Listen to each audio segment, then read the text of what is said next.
ఇప్పటి వరకు నా వీడియో చూస్తూ నన్ను సపోర్ట్ చేస్తూ వచ్చిన మీ అందరికీ నా నమస్కారాలు. హాయ్ ఫ్రెండ్స్, నేను మీ Mahesh and welcome back to my channel SS astrology. మనం ప్రీవియస్ వీడియోలో చంద్రబుధ గ్రహాల యొక్క కలయిక అనేది ఎలా ఉంటుంది అనే విషయాన్ని అయితే చూసాం. ఇప్పుడు మనం ఈ వీడియోలో శనిగ్రహ సిరీస్లో సప్తమంలో శనిగ్రహం ఉంటే ఏ విధంగా పనిచేస్తాడు అనే విషయాన్ని అయితే మనం చూద్దాం. ముందుగా ఈ శని ఒక సహజంగా పాపత్వం పొందిన గ్రహం. ఇక ఈ సప్తమ స్థానం అనేది ఒక కేంద్ర స్థానం. ఇటువంటి కేంద్రాల్లో సహజంగా పాపత్వం పొందిన గ్రహాలు అయితే ఉండకూడదు. సహజంగా శుభత్వం పొందిన గ్రహాలు అయితే బాగా యోగిస్తారు. కానీ ఇక్కడ మనం చెప్పుకోవాల్సిన విషయం ఏంటంటే సప్తమంలో శనిగ్రహం ఉంటే ఆయన దిగ్బలాన్ని పొంది సంపూర్ణంగా బలంగా ఉంటాడనమాట. దీని కారణంగా ఈ కాంబినేషన్ అయితే మనం కంప్లీట్గా నెగిటివ్గా తీసుకోవడానికి అయితే లేదు. మనం ఎప్పుడు డిస్కస్ చేస్తున్నట్లుగానే గురుపాద లగ్నాల వారికి ఈ శనిగ్రహం పాపగ్రహం అవుతాడు, ఇటు శనిపాద లగ్నాల వారికి ఈ శనిగ్రహం శుభగ్రహం అవుతాడు. కాబట్టి ఈ కాంబినేషన్ అనేది ఎక్కువ శాతం శనిపాద లగ్నాల వారికి బాగా పనిచేస్తుంది అని అయితే కూడా చెప్పడానికి లేదనమాట. ఎందుకంటే ఫర్ ఎగ్జాంపుల్గా మనం మేష లగ్నాన్ని తీసుకుంటే మేష లగ్నం వారికి సప్తమంలో శని ఉంటే అక్కడ ఆయన ఉచ్చస్థితి పొంది అక్కడ బ్రహ్మాండంగా పనిచేస్తాడు. కర్కాటక లగ్నం సింహ లగ్నం కనుక తీసుకున్నట్లయితే అక్కడ కూడా సప్తమంలో శని ఉంటే ఏమవుతుందంటే ఆయన స్వక్షేత్రం నుండి సంపూర్ణంగా బలంగా ఉంటాడు. ఈ విధంగా మనం ప్రత్యేకంగా ఈ ప్లేస్మెంట్ని గురుపాద లగ్నాల వారికి అసలు యోగించదు అని అయితే చెప్పడం లేదనమాట. ఈ సప్తమ స్థానాన్ని మనం కలత్ర స్థానంగా మనం బిజినెస్ చేస్తే దాని గురించి, పబ్లిక్ రిలేషన్స్ గురించి, లీగల్ ఇష్యూస్ గురించి, వీటి గురించి ఇండికేట్ చేస్తుంది. ఇప్పుడు ఈ శనిగ్రహం ఏమి ఇండికేట్ చేస్తాడంటే ఒక రెస్పాన్సిబిలిటీ అవ్వచ్చు, డిసిప్లిన్ అవ్వచ్చు, ఆర్గనైజ్డ్గా ఉండడం అవ్వచ్చు, అండ్ అలాగే ఎప్పుడు ఫలితాన్ని లేట్గా ఇవ్వడం అవ్వచ్చు. చేసే ఏ పనైనా నిదానంగా చాలా పర్ఫెక్ట్గా చేయడం, బాగా ఆర్గనైజ్డ్గా మెచ్యూరిటీగా ఆలోచించడం, ఎప్పుడూ అసలు అత్యాసపోకుండా ఒక లిమిటెడ్ బౌండరీని కలిగి ఉండడం, ఇటువంటి లక్షణాలన్నీ ఈ శనిగ్రహానికి ఉంటాయి. సో ఇటువంటి గ్రహం వెళ్ళి అక్కడ సప్తమ స్థానం ఉంటే ఏమవుతుందంటే ఈ పర్సన్స్ అనేవాళ్ళు బేసికల్గా అసలు ఎవరిని నమ్మరు. వాళ్ళకుండే పబ్లిక్ రిలేషన్స్ కూడా ఇదే విధంగా చాలా లిమిటెడ్గా ఉంటాయి అన్నమాట. అంటే ఒక రకంగా వీళ్ళు ఎక్కువగా తొందరగా ఎవరిని నమ్మరు కాబట్టి సో ఎక్కువగా పబ్లిక్ కనెక్షన్స్ అనేవి ఈ పర్సన్స్ అనే వాళ్ళకి ఉండకపోవచ్చు. ఒక్కోసారి ఈ సప్తమ శని కాంబినేషన్ వల్ల వీళ్ళు ఎక్కువగా రిలేషన్షిప్స్లో వీళ్ళే ముందుగా బాధ్యతని తీసుకుని ఎక్కువ రెస్పాన్సిబిలిటీస్ని, ఆ భారాన్ని మోయాల్సిన సిచ్యువేషన్స్ అనేవి రావడం, ఈ విధంగా రిలేషన్షిప్స్లో, పార్ట్నర్షిప్స్లో నెగిటివ్ ఫలితాలు కూడా ఉంటాయి. ఈ శని గ్రహం ఒక సహజంగా పాపత్వం పొందిన గ్రహం కాబట్టి ప్రధానంగా మనం ఈ సప్తమ స్థానాన్ని మన వైవాహిక జీవితానికి కారకత్వంగా తీసుకుంటాం. కాబట్టి సో ఈ పర్సన్స్ అనే వాళ్ళకి ప్లేస్మెంట్ అనేది వాళ్ళ మ్యారేజ్ లైఫ్లో నెగిటివ్గా పనిచేస్తుంది. అంటే ముందుగా పెళ్ళి అవ్వడమే అసలు చాలా ఆలస్యం అయిపోవచ్చు. అంటే ఎక్కువ శాతం ప్లేస్మెంట్ ఉన్న వాళ్ళకి ఆఫ్టర్ 30s ఆ టైంలో మ్యారేజ్ అవుతుంది. ఒకవేళ అక్కడ సప్తమ స్థానంలో ఏదైనా పాపగ్రహాలు ఉండి అక్కడ సప్తమాధిపతి కూడా ఏదైనా ఎఫెక్షన్ గురైతే ఒక్కోసారి మ్యారేజ్ విషయంలో సివియర్గా నెగిటివ్ రిజల్ట్స్ అనేవి వస్తాయి. అంటే ఒక్కోసారి మ్యారేజ్ అనేది అవ్వడం చాలా కష్టంగా మారుతుంది. బిజినెస్ చేసేవారికి కూడా ఒకవేళ ఈ కాంబినేషన్ కనుక ఉన్నట్లయితే వాళ్ళు చేసే బిజినెస్లో రిస్క్ తీసుకోవడానికి అసలు ఇష్టపడరు. వాళ్ళకున్న బిజినెస్తోనే వాళ్ళు సాటిస్ఫై అవుతూ దాన్నే లాంగ్ టర్మ్లో మంచిగా గ్రోత్లోకి తీసుకురావాలని ఆలోచిస్తారు. కానీ అనవసరంగా ఎవరి మాటలో నమ్మడం కానీ లేకపోతే అప్పు చేసి వేరే దాంట్లో ఇన్వెస్ట్మెంట్ చేసి మనీని సంపాదిద్దాం, బిజినెస్ని ఎక్స్పాండ్ చేద్దాం అని ఇటువంటి ఆలోచనలు అసలు వీళ్ళు కలిగి ఉంటారు అన్నమాట. ఇక శనిగ్రహం యొక్క దృష్టి విషయానికి వచ్చినట్లయితే ఆయన యొక్క తృతీయ దృష్టి అనేది అక్కడ భాగ్యస్థానం మీద ఉంటుంది. మీ లగ్నానికి శనిగ్రహం పాజిటివ్గా ఉన్నా లేకపోతే సప్తమంలో బాగా బలంగా ఉండి ఎటువంటి ఎఫ్లిక్షన్కి గురి కాకుండా ఉన్నట్లయితే ఆ భాగ్యస్థానం సంబంధించిన విషయాల్లో పాజిటివ్గా పనిచేస్తాడు. అంటే ఆ పర్సన్స్ యొక్క హైయర్ ఎడ్యుకేషన్ విషయంలో అవ్వచ్చు, లాంగ్ డిస్టెన్స్ ట్రావెల్స్లో అవ్వచ్చు. ప్రత్యేకంగా ప్రధానంగా ఈ శనిగ్రహం యొక్క దశలను వచ్చినప్పుడు కరెక్ట్ టైంకి అదృష్టం కలిసి వచ్చి వాళ్ళ వ్యక్తిగత జీవితంలో కానీ ఆర్థికంగా కానీ మంచి రిజల్ట్స్ అయినా ఇస్తాడనమాట. అలా కాకుండా మీ లగ్నానికి అక్కడ శనిగ్రహం నెగిటివ్ ఉండి అప్పుడు ఆయన ఆస్పెక్ట్ అనేది ఈ విధంగా 9th హౌస్ మీద కనుకున్నట్లయితే ముందుగా 9వ భావానికి సంబంధించిన కారకత్వం అనేది దెబ్బతింటుంది. అంటే పితృభావానికి సంబంధించిన విషయాల్లో ఈ పర్సన్స్ అనే వాళ్ళకి రిజల్ట్స్ అనేవి నెగిటివ్ వస్తాయి అనమాట. దీని కారణంగా ఈ పర్సన్స్ యొక్క ఫాదర్ గ్రోత్కి ఇది ఒక ప్రాబ్లం అవుతుంది. అంటే వాళ్ళ ఫాదర్ అనే వాళ్ళని ఎంత కష్టపడినప్పటికీ ఆయన మంచి సక్సెస్ని అచీవ్ చేయలేకపోవడం వచ్చు. లేకపోతే ఈ పర్సన్స్కి వాళ్ళ ఫాదర్తో రిలేషన్ అనేది అంతంత మాత్రంగానే ఉంటుంది. వాళ్ళ మధ్య స్ట్రాంగ్ బాండ్ అనేది ఉన్నప్పటికీ అనుకోని కారణాల వల్ల వాళ్ళు సెపరేట్ అవ్వడం అవ్వచ్చు. తర్వాత శనిగ్రహం యొక్క సప్తమ దృష్టి అనేది డైరెక్ట్గా లగ్నస్థానం మీద ఉంటుంది. సో లగ్నం అనేది డిఫాల్ట్గా మన పర్సనాలిటీ గురించి, మన క్యారెక్టర్ గురించి చెప్తుంది. దీని కారణంగా ఈ పర్సన్స్ అనే వాళ్ళకి శనిగ్రహానికి ఉన్న లక్షణాలన్నీ ఆ పర్సన్స్లో కనిపిస్తాయి అన్నమాట. అంటే ఒకవేళ శనిగ్రహం పాజిటివ్గా ఉంటే మీలో ఆయనకున్న పాజిటివ్ లక్షణాలైనా బాగా డిసిప్లైన్గా ఉండడం, వాళ్ళు అనుకున్న పని అనేది అనుకున్న టైంకి కరెక్ట్గా ఎగ్జాక్ట్గా పర్ఫెక్ట్గా చేసే కెపాసిటీ అనేది వెలుకుంటుంది. ఇప్పుడు అలా కాకుండా మీ లగ్నానికి అక్కడ శనిగ్రహం నెగిటివ్ ఉండి అప్పుడైనా ఆస్పెక్ట్ అనేది ఈ విధంగా లగ్నం మీద కనుక ఉన్నట్లయితే దీని కారణంగా ముందుగా మొండితనాన్ని అక్కడ శనిగ్రహం ఇస్తాడు.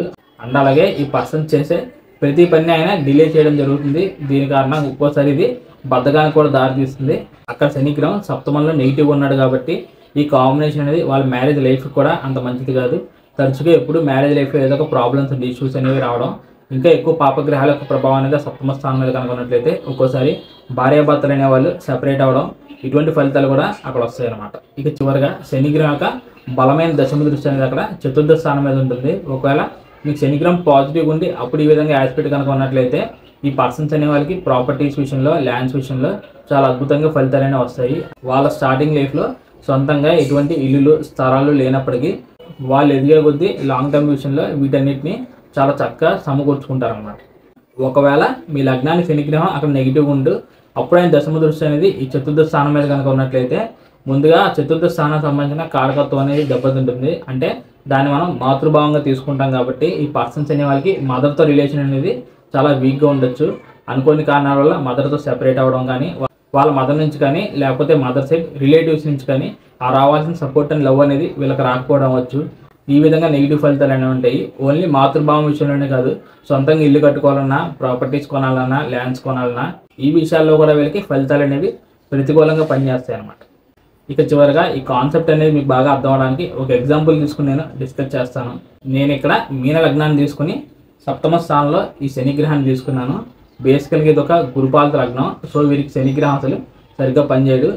కానీ ఇక్కడ సప్తమ స్థానంలో దిగ్బలాన్ని పొంది ఆయన బలంగానే ఉన్నాడు. అక్కడ రాశి అనేది కన్యారాశి అయింది కాబట్టి సో గ్రహబలం విషయంలో ఆయన పాజిటివ్గా ఒక మిత్రభావంలోనే ఉన్నాడు అని చెప్పొచ్చు. కాకపోతే ఇక్కడ మనం చెప్పుకోవాల్సిన ప్రధాన నెగిటివ్ విషయం ఏంటంటే ఈ మీన లగ్నం అనేది దుస్వభావ లగ్నం కిందకు వస్తుంది. సో ఆటోమేటిక్గా సప్తమ స్థానం ఏమవుతుందంటే బాధక స్థానం అవుతుంది.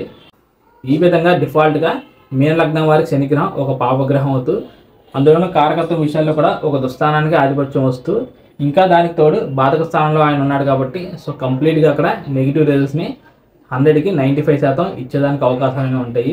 ఒకవేళ ఈ మీన లగ్నం వారికి యోగకారకమైన గ్రహాలైన గురు కుజ గ్రహాల యొక్క దృష్టి అనేది ఈ శనిగ్రహం మీద ఉన్నప్పటికీ అప్పుడు కూడా ఆయన ఇచ్చే నెగిటివ్ ఫలితాలు అయితే కొంతవరకు తగ్గుతాయి. కానీ సో కంప్లీట్గా అయినా నెగిటివ్ ఫలితాలను అయితే ఇవ్వడు అనేది చెప్పడానికి లేదు. ఎప్పుడైతే మనకు అక్కడ డైరెక్ట్గా వ్యయాధిపతి అనేవాడు వెళ్ళి సప్తమ స్థానంలో ఉంటాడో ఇది వాళ్ళ మ్యారేజ్ విషయంలో చాలా నెగిటివ్గా పనిచేస్తుంది. సో దీని కారణంగా ఒక్కోసారి మ్యారేజ్ అనేది అవుతుందా అవదా అనే ఒక భయం అనేది క్రియేట్ అవ్వచ్చు.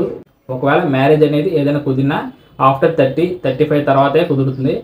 ఈ విధంగా శనిగ్రహం ఓన్లీ వాళ్ళ మ్యారేజ్ విషయంలోనే కాదు, అక్కడ 7th హౌస్ అనేది పబ్లిక్ రిలేషన్స్ కూడా ఇండికేట్ చేస్తుంది కాబట్టి సో వీళ్ళకుండే ఏ రిలేషన్స్ అనేవి ఎక్కువ కాలం ఉండకపోవచ్చు. ఆ రిలేషన్స్ విషయంలో వీళ్ళు ఎక్కువగా నష్టపోవడం, బాధపడడమే తప్ప లాభపడడం కానీ ఉపయోగకరంగా ఉండడం కానీ అసలు ఉండదన్నమాట. ఇటువంటి విషయాల్లో మనకి నెగిటివ్ ఫలితాలు అనేవి తగ్గడానికి ఏ మార్గం లేదా అంటే ఖచ్చితంగా ఉంది. అదేంటంటే ఇక్కడ సప్తమాధిపతి అయిన బుధగ్రహం కనుక చాట్లో బాగుంటే అప్పుడు ఆ సప్తమ స్థానానికి సంబంధించిన నెగిటివ్ ఫలితాలు అక్కడ చాలా వరకు తగ్గుతాయి. ఇక శనిగ్రహం యొక్క దృష్టి విషయానికి వచ్చినట్లయితే ఆయన తృతీయ దృష్టిలో ఇక్కడ భాగ్యస్థానాన్ని, సప్తమ దృష్టిలో ఇక్కడ లగ్నాన్ని, బలమైన దశమ దృష్టిలో ఇక్కడ చతుర్థ స్థానాన్ని చూస్తున్నాడు. ఇక్కడ పాపగ్రహంగా బాధక స్థానంలో ఉన్నాడు కాబట్టి సో ఎక్కువ శాతం వీరికి ఆ భావాలకు సంబంధించిన విషయాల్లో కూడా ఫలితాలు అనేవి నెగిటివ్గానే ఉంటాయి. ప్రధానంగా ఇక్కడ మనకి శనిగ్రహం పాపగ్రహం ఉంటూ అందులోనూ బాగా బలంగా ఉంటూ డైరెక్ట్గా ఆయన దృష్టిలో ఇక్కడ లగ్నాన్ని చూస్తున్నాడు కాబట్టి ఇది ఈ పర్సన్స్ యొక్క పర్సనాలిటీ గ్రోత్కి చాలా ప్రాబ్లం అనమాట. అంటే వీళ్ళు ఎంత కష్టపడినప్పటికీ వాళ్ళ లైఫ్లో ఒక మంచి పొజిషన్లోకి రావడం చాలా కష్టంగా మారుతుంది. ఎక్కువగా హార్డ్ వర్క్ చేయడం, కష్టపడడం తప్పించి సుఖపడడం అనేది చాలా తక్కువ శాతం ఉంటుందన్నమాట.